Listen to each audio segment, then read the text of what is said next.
Alors, grâce aux géologues du monde entier et à tout ce qu'ils ont pu récolter, on a déterminé donc des grandes aires climatiques, des grandes aires glaciaires et des aires interglaciaires. Alors, des aires, ce sont des périodes qui comprennent un grand nombre de millions d'années, donc des périodes très longues. Et on s'aperçoit que la Terre a alterné avec le climat de la Terre a alterné entre des aires glaciaires et des aires interglaciaires. Et qu'actuellement, eh bien, on est dans une ère glaciaire. Alors, qu'est-ce qui caractérise une ère glaciaire? Eh bien, c'est une période pendant laquelle il y a présence de calottes glaciaires, relativement plus ou moins abondantes pendant cette période. Les aires interglaciaires, ce sont des périodes où apparemment il n'y avait pas de calottes glaciaires, il faisait trop chaud. Donc température moyenne de la Terre supérieure à 20 degrés, supérieure ou égale à 20 degrés. Et voilà, donc on a une grosse ère glaciaire ici, à l'époque carbonifère permien. Il y avait une des cartes qui la montrait, une des cartes qu'on a vues dans la première partie du chapitre. Et puis ici aussi, encore plus ancienne. Bon voilà, il y a eu quelques ères glaciaires. Donc en fait maintenant, la période actuelle, c'est une période chaude à l'intérieur d'une ère glaciaire. Donc voilà, ici on le voit peut-être un petit peu mieux sur ce document. Attention à l'échelle qui est là, qui n'est pas du tout la même tout du long, puisqu'on part de 4 milliards d'années ici, et là on est à 0,01 million d'années, donc ça veut dire qu'on est à 10 000 ans. Donc là on a les 10 000 dernières années, je vais y arriver. En fait c'est le petit réchauffement qu'on a vu depuis 10 000 ans, et l'amorce de la baisse de température qui a déjà été enregistrée et qui est notée ici. Donc en fait, dans le premier chapitre, les cycles climatiques qu'on voyait, refroidissement, réchauffement, je les vois là, ici, ils sont là. Donc en fait, à l'échelle de la Terre, c'est une toute petite période, ce qu'on a étudié dans le premier chapitre. Là, on revient sur plusieurs millions d'années. Donc les aires glaciaires, en voilà une. Nous on est donc dans une ère glaciaire, mais dans une période chaude d'une ère glaciaire. Comment expliquer ces grandes variations climatiques? Alors a priori rien à voir avec, en tout cas de façon pas aussi déterminante, pas de paramètres orbitaux, puisqu'on n'a pas cette espèce de régularité qu'on constatait, etc. Alors on en revient à des choses qu'on connaît. Est-ce que l'albédo, est-ce que l'effet de serre sont impliqués là-dedans? Alors, il a fallu essayer d'estimer l'albédo, voir quelles étaient les valeurs de l'albédo et le CO2 pendant ces périodes. Le CO2 étant un marqueur de l'effet de serre. Alors l'albédo, vous avez un document page 123 qui vous montre une estimation des surfaces continentales émergées, surfaces d'océans liquides, au Permien et au Crétacé. Alors, le Permien, surface continentale émergée, 22%, alors qu'au Crétacé, il n'y en avait que 16%. Donc ça veut dire que le niveau de l'eau avait augmenté, on le voit ici. Donc tout ça, c'est déduit de l'étude des roches. Or, qu'est-ce qu'on sait sur l'albédo? L'albédo des océans est plus faible que celui des continents, pardon. Donc ici, pendant cette période-là, l'albédo était faible. Ici, pendant cette période, l'albédo était plutôt élevé. Un albédo élevé, ça fait plutôt baisser la température, alors qu'un albédo faible, ça a tendance à faire augmenter la température.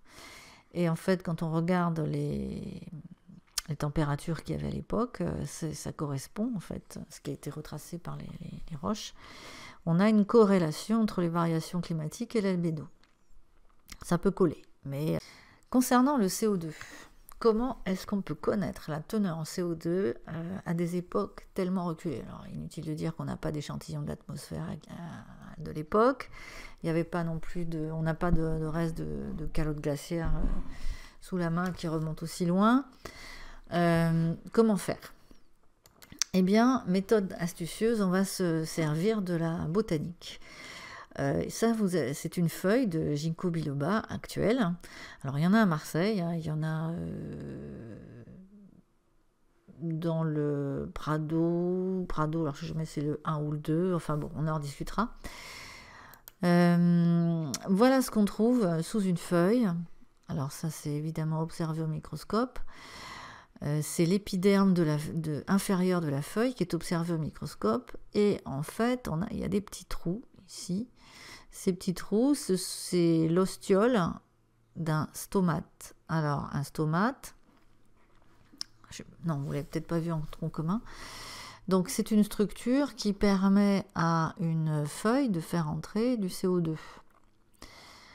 Ce stomate, il est ouvert ou fermé selon la position, l'état des deux cellules, ce qu'on appelle les cellules de garde, ou les cellules stomatiques ici, qui peuvent, si elles sont turgescentes, gonflées, bien l'ostiole est fermé, sinon l'ostiole est ouvert.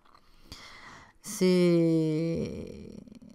varie en fonction de la luminosité, température, etc. Bon. On peut calculer ce qu'on appelle l'indice stomatique, on reviendra là-dessus.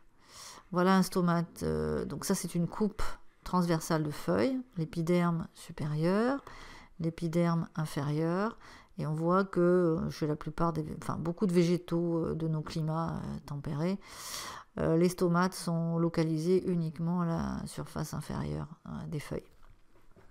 Voilà, ici celui-là est ouvert et les gaz peuvent passer.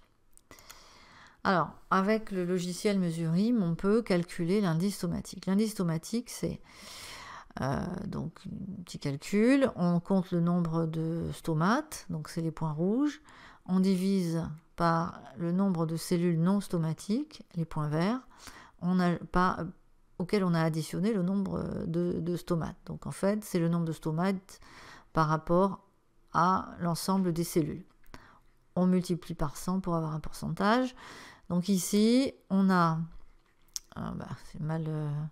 bref, on a un indice stomatique qui est égal à 10,5. Bon, et alors, me direz-vous, eh bien, donc on mesure évidemment la teneur de l'atmosphère en CO2 et on fait des expériences, on fait la même chose, mais en faisant pousser des ginkgos dans des atmosphères avec des teneurs en CO2 différents. Et voilà les résultats obtenus. Donc si on fait pousser un ginkgo dans une atmosphère où la teneur en CO2 est 290 ppmv, eh bien on trouve un indice stomatique de 16. Plus la concentration en CO2 augmente dans l'atmosphère, et plus l'indice stomatique diminue. En gros, moins les végétaux ont de stomates. Alors le nôtre, il se place sous, hop, voilà, par ici, il était à 350 ppm, il a grandi avec 350 ppmv de CO2, et son indice stomatique était de 10. Donc on a bien une corrélation entre le nombre de stomates, indiqué par l'indice stomatique, et la teneur en CO2. Ce qui semble assez logique, hein, plus la teneur en CO2 est abondante dans l'atmosphère, moins le végétal a besoin d'avoir d'ouverture pour laisser passer ce CO2. Donc, la relation entre le CO2 dans l'atmosphère et le nombre de stomates dans une feuille de ginkgo, avec une erreur à feuille. Comment exploiter cette relation pour connaître la teneur en CO2 donc dans l'atmosphère du passé? C'est bien joli d'avoir établi cette relation, mais qu'est-ce qu'il nous faut? Il nous faudrait connaître l'indice stomatique du ginkgo dans le passé. Eh bien, on peut l'avoir, parce que le ginkgo, c'est une espèce qui a traversé les millions d'années.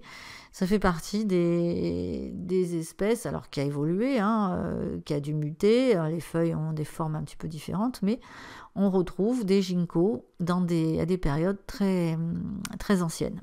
Donc, on a donc des feuilles très très bien conservées dans lesquelles on peut reconnaître les stomates et les cellules épidermiques lambda. Donc on peut déterminer les indices tomatiques à des époques reculées à condition de trouver des feuilles de ginkgo bien conservées. Voilà ce que ça donne comme résultat. Alors attention, ce document, il a été fait pas seulement à partir du ginkgo, mais avec d'autres techniques. Voilà, on sait des données sur les paléosols et les feuilles fossiles. Donc les feuilles fossiles, c'est ce qu'on vient de voir, mais il y a eu d'autres techniques utilisées. Vous voyez que là, en gris, c'est les incertitudes. Alors elles sont énormes, évidemment, mais on voit quand même les tendances. On voit les tendances au niveau de ces variations. Pas facile de remonter jusqu'à 600 millions d'années.